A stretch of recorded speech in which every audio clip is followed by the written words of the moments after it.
But thank you for staying on. And in this session, we'll be going through three companies, which we'll discuss at the latter part of my presentation. And so my name is Joe Mazumdar, and I work with Brent Cook in Exploration Insights.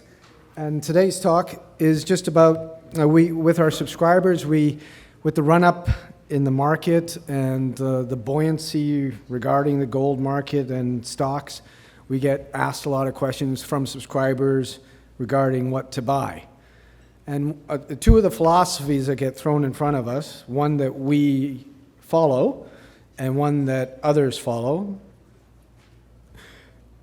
we don't have anything to say against the other one. We just want to point out the differences in both philosophies, what you need to follow one philosophy, which is basically looking for quality, and the other philosophy, which is looking for leverage. So the first slide basically is from a non-gold bug. His name's Warren Buffett. So in his 2013 letter to shareholders, he was talking about games are won by players who focus playing on the playing field and those not glued to the scoreboard. And so in this is a little bit about what I'm going to be talking about. And in terms of what we do at Exploration Insights, we do the field work for our subscribers, and whether that's actually going out into the field or going through the due diligence of looking at the technical reports. Another way of doing it, when you're looking at stocks and looking at leverage, you could look at the scoreboard. You could look at stocks, do most of your market-based analysis, and buy based on that.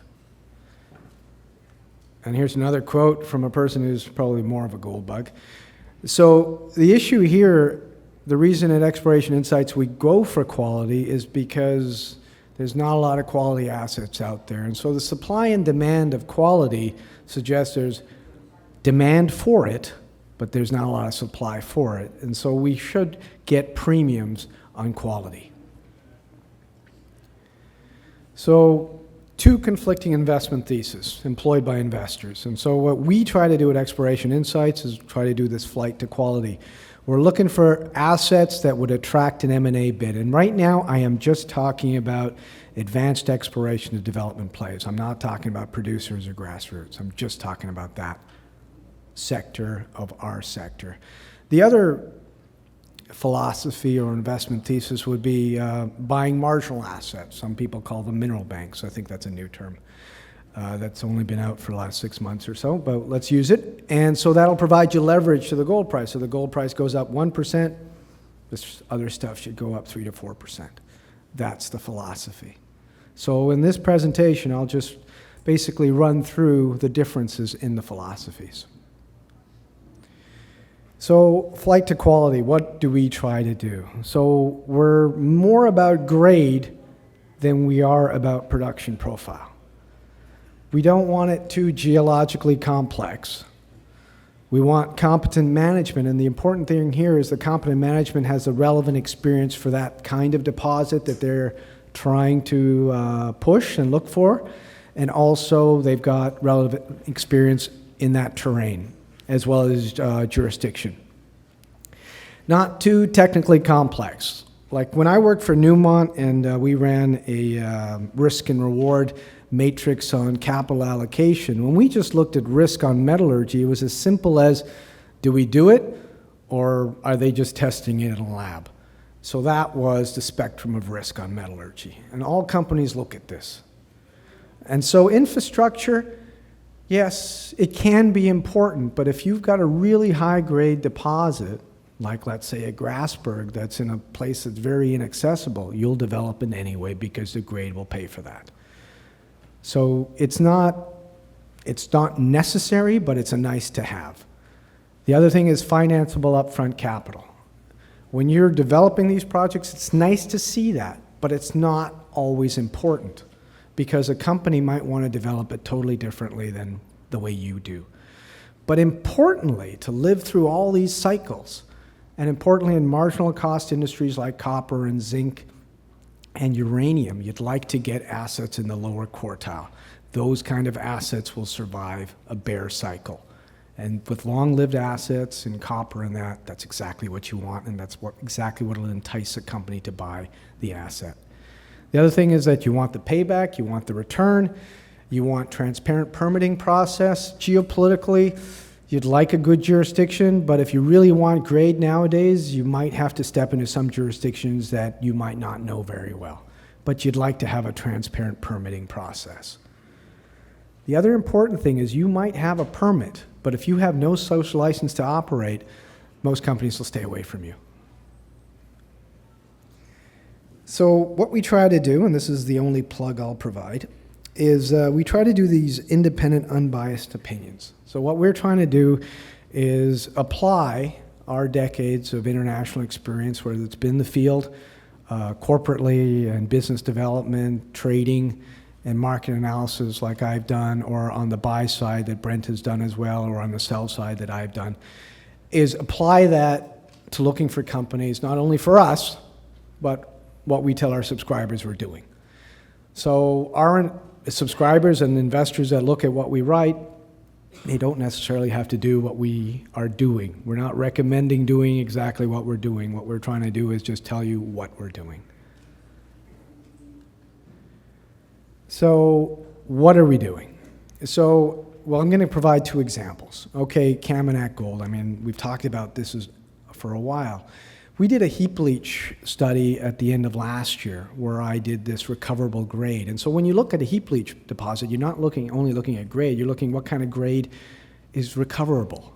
And so when we did this recoverable grade graphic, Kaminak stood out like the proverbial. The one next to it, Long Canyon, was purchased by my old company, Newmont, because the grade of that, the recoverable grade of that was phenomenal. The next asset down the road was Kaminak. And it's couched between or bookended by another asset that's operated by Agnico, and then another asset that Agnico purchased. So you can see that you're sitting there with a very nice asset that's standard deviation-wise much better than most. So you're going to see that it's going to be on everybody's radar. And so what happens later? It gets acquired by Goldcorp. And why? Well, why? Because it's a potentially low-cost producer. Why? Because that payback is at a 2-year payback at a gold price lower than it's trading than the gold price is right now. And then it's a favorable jurisdiction. What does that mean? Well, you can permit in that jurisdiction. And also you got district scale exploration upside. Every company wants that. And they don't want to pay a lot for it, but they need it. So what did it do for our portfolio? It gave us a 250% return for our portfolio, easily outperforming the GDXJ in gold price during that term. Another one, reservoir minerals, the high-grade copper and gold in Serbia. So it's basically a high sulfidation system, epithermal system, that rests right on top of a porphyry. And so the high sulfidation system is bringing a lot of copper and gold. So you've got a small amount of indicated resource at an incredible grade. Like right now, I think Bingham Canyon in Utah, where they're mining right now in sulfide, is about 0.3%. That's a Rio Tinto mine. This is 13.5% copper, 10 grams gold. So it's going to be on everybody's radar. Everybody's going to be looking at this asset. And when quality is scarce, this asset's always going to be looked at. And then, so what happens? Lundin tried to grab for it through Freeport, and they look for a white knight, and they find one. So beneath the upper zone as well, importantly, is a porphyry target that nobody really talks about, but that's something Freeport's very interested in. So what happens there? So we got it recently acquired by Nevson. So why? Again, quality asset. For the suitor, it's important because of its diversification. I talked about this yesterday. When you say Serbia, diversification, is that good? Well, when you're coming from Eritrea, that's pretty good. And then when you look at consolidation, you're trying to own that high grade. Freeport doesn't want that high grade. That's a blip to them. They're really interested in the porphyry. But for someone, for Nevson in a mid-tier, it could be very accretive. And it's not easy for Nevson to find an asset that's comparable to Bisha. this asset provides them something with decent grade. And then you get further exploration upside with the porphyry below and on the land package. And this is important here, is that yes, year to date, reservoir's done well, but if you don't buy these in the bear market when nobody's looking at this, it's hard to make that 750% return. Leverage to gold, mineral bank investment thesis. So the other investment thesis is basically the polar opposite of what we do. So you buy companies with out-of-the-money options, marginal assets that basically don't work in the current commodity price environment. So these are call options. So any option has different things which you value. The important thing is it's got to be volatile. Volatility helps, and that's not a problem in our sector. Duration, but the duration of the option for these companies is really their working capital. So that's what you got to look at. And the other important thing, strike price. Is it cheap? So is the leverage already embedded, or is it still out there? So jurisdictionally, a lot of the guys that buy leverage plays tend to be generalists. And a lot of the market we've seen recently has been US retail.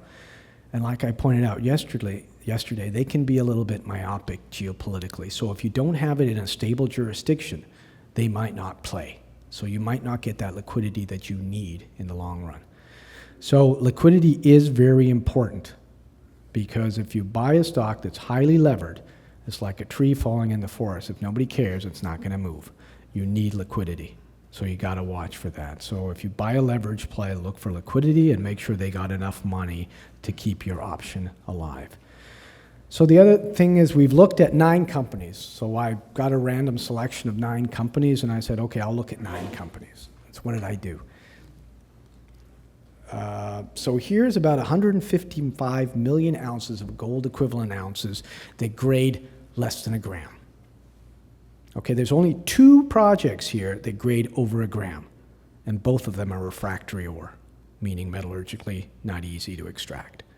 So most of these assets grade less than a gram. Okay? So you put that low grade in, and so what do you need to spend to actually get these things into production? And this is all based on mostly feasibility studies, some pre-feasibility studies, and the only scoping study in here is actually Caspiches, because now they're looking at a oxide heap leach right now. So the average upfront capital, a range, but $2 billion. So you're looking at less than a gram average, $2 billion upfront average. So what kind of IRR does that generate? Average is about 12% at spot. So I took all their feasibility studies, looked at how close they can get to the spot price, and basically mapped that IRR. Okay? So a non-producing company, in terms of their weighted average cost of capital to develop this, will be probably higher than 12%. So this is probably more like break even. So then the question is, well, who needs marginal ounces? So here's an example of an old a company I used to work for, Newmont. So right now, their end of 2015 reserve base was 74 million ounces at 1,200. So without even blinking an eye, they can add another 4 million ounces at a higher gold price, at today's gold price. And they could add another, 7 million ounces at 100 million more. So a lot of those gray bubbles that you saw that were less than 5 million ounces, they can get organically without doing anything. And let's not forget, the rear view mirror on impairments isn't that far. So when they say about, this could actually be closer than it is closer than it is. This is the end of 2015 impairments. So you've got about $11 billion of impairments. A lot of it is due to changing the gold price on their own reserves. So are they going to trip over themselves to buy more marginal gold assets? I'm not sure, but I don't think so. So if you do go down this path, you need to keep the option alive, like I pointed out. So look for their working capital. Look how much they burn. Look how long you can keep hold of this company. Then the other thing to watch is the liquidity, because you got to watch the bear traps. Is because when it happens, everybody will be running to the exit at the same time. And this is about the screen time. You got to watch the screen, Because if something happens and everybody pulls out, you've gone jogging, you come back, then suddenly there's no liquidity. We've had this same issue at a brokerage firm I work for, where we were telling these guys, well, you should get out of these stocks and start looking at this other stuff because these guys are actually doing something. Well, they would say, I'd love to, but I can't. It'd take me a year to sell my position based on the liquidity of these assets, of these companies.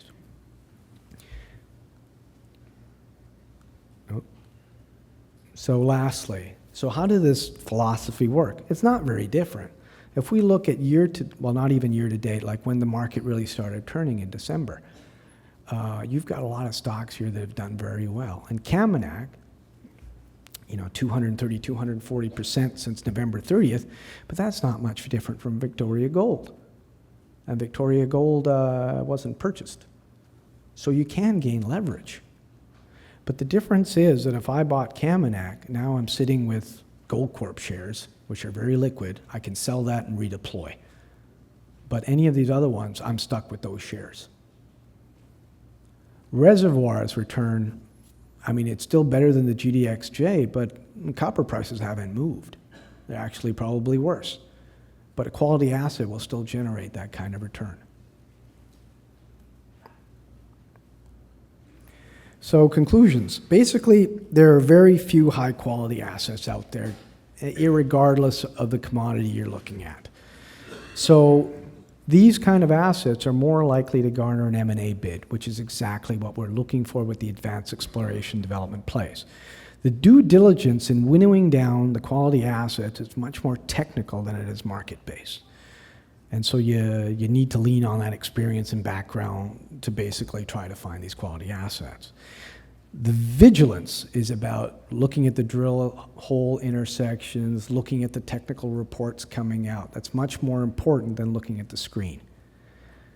The due diligence involved in finding these companies with marginal assets that are leverage plays, let's say, is you want them to have an advanced study already, and you want them in a stable jurisdiction. That might be all the technical stuff you probably ever do.